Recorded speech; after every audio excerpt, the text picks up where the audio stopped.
हरी की बांधी के गमछिया करिले रंगदारी। वाह एगो नौजवान हमरा लेखा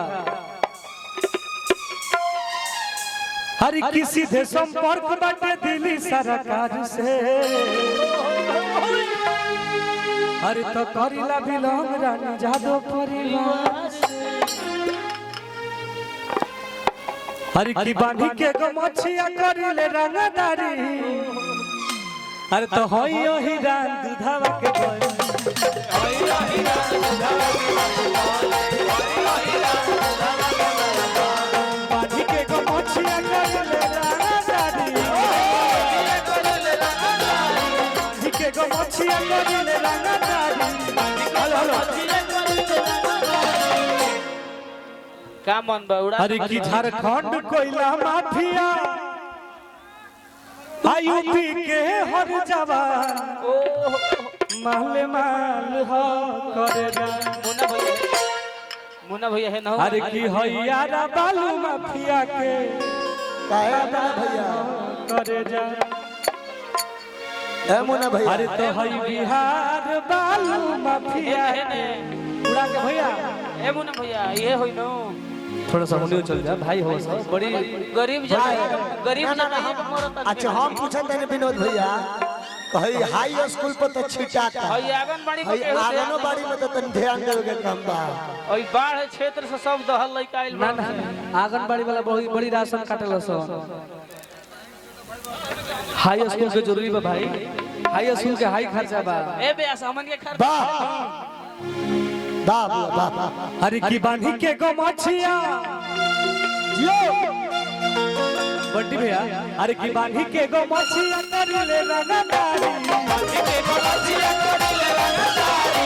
बांधी के गमछिया करिले रंगदारी। बांधी के गमछिया करिले रंगदारी। देखो हमार बिहार भैया हां ये भाव बांध के गमछिया चलो। अरे बानी के गमछिया करेले रंगदारी। बांध के गमछिया करिले रंगदारी। के गमछिया करेले रंगदारी। अब आगे गाओ। हरी की बांधी के गमछिया करिले रंगदारी।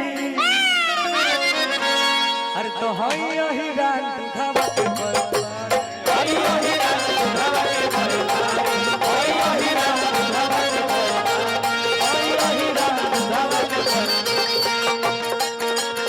आंधी बाबा ए विनोद भैया भाई कहले कि हई अहिरान दूधवा के व्यापारी एकरा कैसे कहा कि हई अहिरान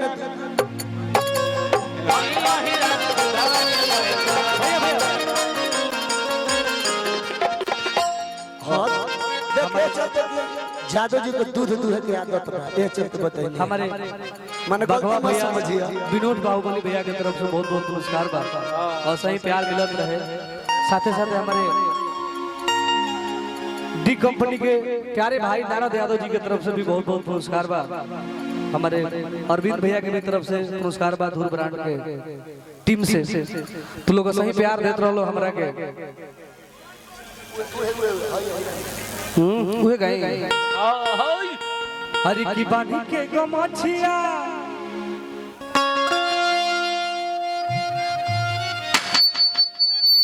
आई बाटे दिल तोरा दिल पहिर के।